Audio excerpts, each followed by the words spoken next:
Even after a brutal offensive stretch in the Cincinnati Reds series, the Philadelphia Phillies have been playing really good baseball in August, and they're going to get two reinforcements back very soon, including one probably this Sunday down in Washington, D.C. We're going to get into all of that today. What's going on, the latest with Aaron Nola and Alec Bohm on the newest episode here of Phillies Digest. And yes, this Sunday, very good chance that we do see Aaron Nola. It has been a while since Nola has thrown. The plan sort of here, at least according to Rob Thomson today, the Phillies are listing Jesus Luzardo to pitch the series opener on Thursday.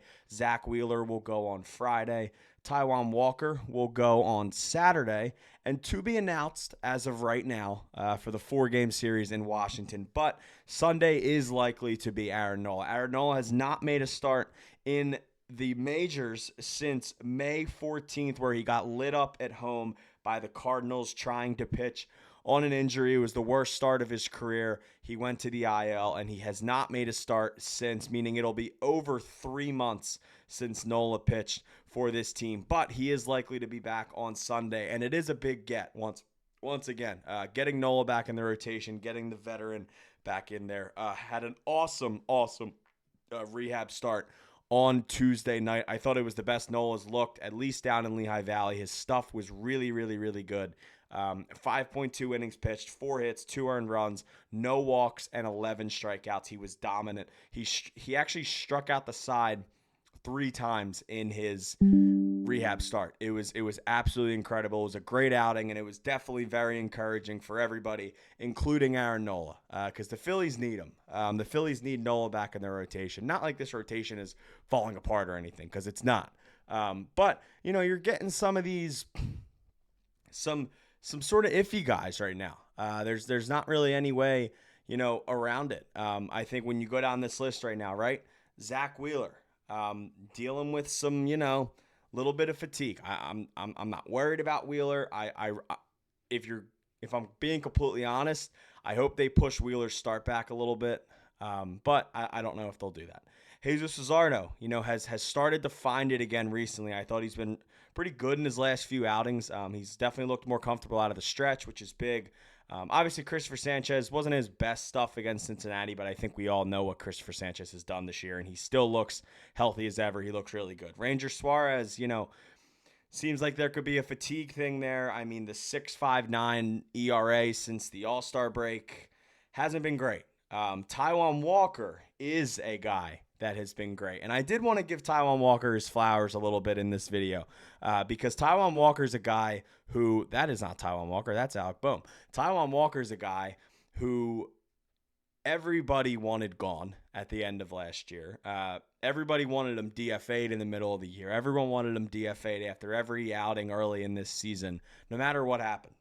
And Taijuan Walker, no matter what role, bullpen, starter, long man, he tried everything this year, and he went to work. He put his head down every day, and he just worked. And now Taijuan Walker has a 3.39 ERA on the year and 25 total appearances, 14 starts. He has an ERA under 3 since rejoining the rotation, 85 total innings this year, 62 strikeouts with a 1.29 whip. I just wanted to give Taijuan his flowers because, one, I think he deserves it because he's been an asset for this baseball team this year. And I don't think if I told you last year that Taijuan Walker would be a valuable asset to the bullpen and the rotation this year, I think you would have called me a little crazy. But, when you look at the season-long stats for Nola, obviously we know it wasn't great. He pitched hurt. He didn't really have it earlier in the year. I think this is such a huge reset for him. And if he's anything like he looked in his rehab start on Tuesday night, the Phillies are getting a really, really good pitcher back. They're getting their veteran workhorse back.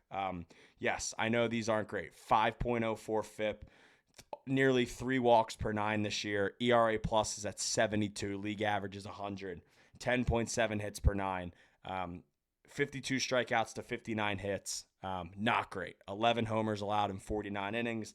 Win-loss percentage, .125, 1-7 record on the year with a 1.5 whip. But this reset, once again, I think this is such a big reset period for him, and I think it'll be, really, really good.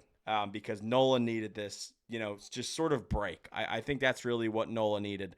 And once again, another player that we should be keeping our eye out for soon is Alec Bohm. Alec Bohm went yard. That was today for Lehigh Valley. Nice 400-plus foot bomb for Alec Bohm today, rehabbing down, who is dealing with a rib injury. So he began the rehab assignment on Sunday. They haven't necessarily given a date as of right now of when Bohm could be back, but Bohm hasn't played in the majors since July 18th. He got hit in that Saturday game against San Diego right before the All-Star break. Tried to play one game after the break. Didn't really work. Was feeling it in the ribs. They threw him on the IL, and he's been out ever since. But Bohm having a pretty Bohm year. 278 average with just 8 homers, 42 RBIs, and a 715 OPS. But I do think the Phillies could use Bohm's, right-handed bat back in the lineup pretty soon. So he should be back in there. But one more thing I kind of wanted to get into at the end of this video, just on the note of the rotation. We have a month and a half, really, until Red October, obviously, assuming the Phillies make it. But I think we all assume that's going to happen. Month and a half till Red October right now. Some question marks in this rotation again. I want to hear from you guys what your postseason rotation plan would be. Because I think there's 3 locks right now. I think Zack Wheeler throws game 1. I think we all know that. I think Christopher Sanchez throws game 2. I think we all know that. And I think Aaron Nola throws game 3. Aaron Nola's not going to the bullpen. Aaron Nola's not a bullpen pitcher. He's a starting pitcher. If Aaron Nola is healthy, he's going to start games in the playoffs. The biggest question right now is the 4. Hypothetically in a 7-game series, the way it's set up this year, they don't need 4 pitchers in the NLDS with the amount of days off they have in between a certain game. They'll only need 3 starters in the NLDS, but if they do make it to the NLCS, they are going to need a 4th starter. And right now, I know this sounds crazy. I want to hear your pick out of these 3 guys. Jesus Luzardo, Ranger Sanchez. Did anyone hear that? Ranger Sanchez? That's crazy. Jesus Luzardo, Ranger Suarez. Sorry, it's late here. Or Taijuan Walker. Those are your 3 options. I want to hear your choice down below. Who would start a game 4 for you right now in the NLCS? Luzardo, Suarez, Walker. Because I think it's an interesting conversation. It is very likely that it will be one or two, or it'll be one of Luzardo or Suarez. But right now, Ranger looks fatigued. Luzardo looks better than Ranger right now, but a month ago, that was the opposite. So, I think the Phillies are going to have some decisions to make, but I think we all know. Game 1, Wheeler. Game 2, Sanchez. Game 3, Nola. Who goes game 4? Game 3, starter, once again, Aaron Nola. You'll probably see on Sunday in the series finale versus Washington. This has been the newest episode of Phillies Digest. Smash that like button. Hit that subscribe button if you guys haven't already. My name is Luke Arcaini, and I will see you guys next time.